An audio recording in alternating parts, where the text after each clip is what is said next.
Angga Wijaya tanggapi ucapan Dewi Persik yang menyebut selama ini tugasnya cuma temani istri di ranjang. Angga Wijaya akhirnya muncul ke publik. Ia mencoba meluruskan semua pemberitaan miring mengenai perceraiannya dengan Dewi Persik. Seperti diketahui, sejak ia memutuskan menggugat cerai Dewi Persik, banyak spekulasi bermunculan. Ada yang menduga jika perceraiannya akibat kondisi finansial. Dewi Persik sendiri sempat berucap jika kesibukan Angga selama ini hanya menemaninya di ranjang. Ucapan tersebut seolah menyiratkan bahwa Angga tak mau ikut andil membantu ekonomi keluarga. Alih-alih sakit hati denekan perkataan sang istri, Angga justru memilih untuk introspeksi diri. Saya pernah dengar di salah satu selebgram, bilang gini, kebahagiaan dan kesedihan itu sepaket. Kalau kita mau dapat sedihnya doang nggak bisa, pasti bahagianya ikut, begitu juga sebaliknya, katanya.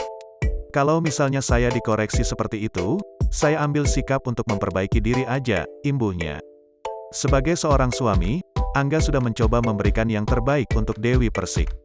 Namun apabila usahanya dirasa masih belum cukup, ia pun legawa jika kelak Dewi Persik menemukan yang lebih baik darinya. Tapi kalau setelah semuanya yang saya berikan masih tetap kurang, berarti kemampuan saya cuma segini. Kalau misalnya masih kurang ya monggo cari yang lain, ucap Angga. Saat disinggung soal pekerjaan, Angga tak ingin banyak berkomentar.